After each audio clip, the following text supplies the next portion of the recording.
ಚಿಕ್ಕಬಳ್ಳಾಪುರ ತಾಲೂಕಿನ ಆಗಲಗುರ್ಕಿ ಗ್ರಾಮ ಪಂಚಾಯಿತಿ ಕಟ್ಟಡ ಶಿಥಿಲಾವಸ್ಥೆಗೆ ತಲುಪಿದ್ದು ನೂತನ ಗ್ರಾಮ ಪಂಚಾಯಿತಿ ಕಟ್ಟಡಕ್ಕೆ ಬೇಡಿಕೆ ಇತ್ತು. ಹಾಗಾಗಿ ಇಂದು ಆಗಲಗುರ್ಕಿ ಗ್ರಾಮ ಪಂಚಾಯಿತಿ ನೂತನ ಕಟ್ಟಡದ ಭೂಮಿ ಪೂಜೆಯನ್ನು ಶಾಸಕ ಪ್ರದೀಪ್ ಈಶ್ವರ್ ಮಾಡಿದರು. ನಂತರ ಅವರ ಶೈಲಿಯಲ್ಲಿ ಮಾತನಾಡಿ, ಆಗಲಗುರ್ಕಿ ಗ್ರಾಮ ಪಂಚಾಯಿತಿ 60 ಲಕ್ಷ ಅನುದಾನದಲ್ಲಿ 2 ಅಂತಸ್ತುಗಳ ಸುಸಜ್ಜಿತ ಕಟ್ಟಡ ಕಟ್ಟಲು ನಿರ್ಮಾಣಿಸಲಾಗಿದ್ದು, ಕಳೆದ 35 ವರ್ಷಗಳಿಂದ ಹಳೆಯ ಕಟ್ಟಡದಲ್ಲೇ ಗ್ರಾಮ ಪಂಚಾಯಿತಿ ಕಾರ್ಯನಿರ್ವಹಿಸುತ್ತಿತ್ತು. ಈಗ ನೂತನ ಕಟ್ಟಡ ನಿರ್ಮಾಣವಾಗುತ್ತಿರುವುದಕ್ಕೆ ಆಗಲಗುರ್ಕಿ ಪಂಚಾಯಿತಿ ಅಧ್ಯಕ್ಷ ಸಂತಸ ವ್ಯಕ್ತಪಡಿಸಿದ್ದಾರೆ. ಇವ್ರಿಗೆ ಎಷ್ಟು ಅನುದಾನ ಆದ್ರೆ ಅದು ತರ್ತೀನಿ. ನೀವು ಕೆಲವರು ಕೇಳ್ತಾ ಇದ್ರಿ, ಸರ್ ಯಾಕೆ ಇನ್ನು ಹಳ್ಳಿಗಳಿಗೆ ನಾನು ಹೋಗಿದ್ದೀನಿ. ಈಗ ಮೊನ್ನೆ ಮಂಚನಹಳ್ಳಿಯಲ್ಲಿ ಬೆಳಗ್ಗೆ 8:30 ಸ್ಟಾರ್ಟ್ ಮಾಡಿದ್ರೆ ರಾತ್ರಿ 11 ಗಂಟೆವರೆಗೂ 13 ಹಳ್ಳಿ ಸುತ್ತಿದ್ದೀನಿ. ಪ್ರತಿ ಹಳ್ಳಿಗೆ ಹೋದಾಗ ಏನಾಗುತ್ತೆ, ಒಂದು ಮಿನಿಮಮ್ 2-3 ಕೋಟಿ ರೂಪಾಯಿ ಅನುದಾನ ಕೇಳ್ತಾರೆ. ನನ್ನ ಹತ್ರ ಮೊನ್ನೆ 25 ಕೋಟಿ ನಮ್ಮ ಮುಖ್ಯಮಂತ್ರಿಗಳು ಅನುದಾನ ಕೊಟ್ಟಿದ್ರು.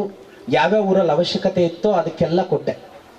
ಈಗ ನಾನು ಒಂದು ಹಳ್ಳಿಗೆ ಹೋದಾಗ ಅವ್ರೊಂದು ರಸ್ತೆ ಹಾಕ್ಸಿ, ಒಂದು ಚರಂಡಿ ಹಾಕ್ಸಿ ಅಂತ ಕೇಳಿದ್ರೆ ನಾನು ಇಮಿಡಿಯೇಟಾಗಿ ನನ್ನ ಕೈಯಲ್ಲಿ ಅನುದಾನ ಇದ್ದಾಗ ಅದಕ್ಕೋಸ್ಕರ ಮೊದಲು ಅನುದಾನ ತೊಗೊಂಡ್ಬಂದು ಊರಿಗೆ ಹೋಗ್ತಾ ಇದ್ದೀನಿ. ಈಗ ನೀವೇನೋ ಸರ್ ಈ ರೋಡ್ ಹಾಕ್ಸಿ ಅಂದರೆ ಈಗ 20 ಲಕ್ಷ ಅನುದಾನ ಕೇಳಿದ್ರಿ, ನನ್ನ ಹತ್ರ ಇದೆ, ನಾನು ಅನುದಾನ ಕೊಡೋಕ್ಕೆ ಸಾಧ್ಯ. ಮುಖನಿಸಿದ್ದಿದ್ದೇ ಪಂಚಾಯತಿ ಕಟ್ಟಡ ಕಟ್ಟಬೇಕಂತ ನಾನು ಅಧ್ಯಕ್ಷರಿಗೆ ವಹಿಸ್ಕೊಂಡಾಗ ಕೂಡ ಇದೇ ಹೇಳಿದೆ. ಫಸ್ಟ್ ಪ್ರಿಫರೆನ್ಸು ನಮ್ಮ ಪಂಚಾಯತಿ ಬಿಲ್ಡಿಂಗ್ ಕಟ್ಟಬೇಕಂತ. ಅದಕ್ಕೆ ಹಣ ಕ್ರೋಢೀಕರಿಸಿ ಎಲ್ಲ ನಾವು ವ್ಯವಸ್ಥೆ ಮಾಡಿಕೊಂಡು 8 ತಿಂಗಳಲ್ಲಿ ನಾವು ಬಿಲ್ಡಿಂಗ್ ಕಟ್ಟಿ ಒಳ್ಳೆ ಕಟ್ಟಿ ಅದಕ್ಕೆ ವಿನ್ಯಾಸ ಮಾಡ್ಕೊಂಡು ಹೋಗೋಣ ಅಂತ ನಾವು ಅಂದ್ಕೊಂಡಿದ್ದೀವಿ. ಮಾಜಿ ಗ್ರಾಮ ಪಂಚಾಯಿತಿ ಅಧ್ಯಕ್ಷ ಚಂದ್ರಣ್ಣ ಮಾತನಾಡಿ, ಪಂಚಾಯಿತಿ ಕಡೆಯಿಂದ ಹಳ್ಳಿಗಳಲ್ಲಿ ಉತ್ಪತ್ತಿಯಾಗುತ್ತಿರುವ ಕಸವನ್ನು ವಿಲೇವಾರಿ ಮಾಡಲು ಸರ್ಕಾರದಿಂದ 2 ಎಕರೆ ಜಮೀನು ಮಂಜೂರು ಮಾಡಿದ್ದಾರೆ. ಆದರೆ ಅಲ್ಲಿನ ಸುತ್ತಮುತ್ತ ಇರುವ ಜಮೀನು ಮಾಲೀಕರು ಕಸ ವಿಲೇವಾರಿ ಮಾಡಲು ಬಿಡುತ್ತಿಲ್ಲ.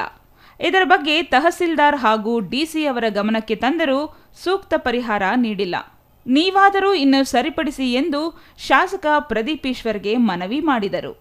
ಇನ್ನು ಈ ಕಾರ್ಯಕ್ರಮದಲ್ಲಿ ಇಒ ಮಂಜುನಾಥ್, ಆಗಲಗುರ್ಕಿ ಗ್ರಾಮ ಉಪಾಧ್ಯಕ್ಷೆ ರಾಜಮ್ಮ, ಮಾಜಿ ಗ್ರಾಮ ಪಂಚಾಯಿತಿ ಅಧ್ಯಕ್ಷ ಚಂದ್ರಣ್ಣ, ಕಾಂಗ್ರೆಸ್ ತಾಲೂಕು ಅಧ್ಯಕ್ಷ ಜಯರಾಮ್ ಹಾಗೂ ಆಗಲಗುರ್ಕಿ ಗ್ರಾಮ ಪಂಚಾಯಿತಿ ಸದಸ್ಯರು ಹಾಜರಿದ್ದರು. Jangalahalli Ashwath, CTV news, Chikkaballapur.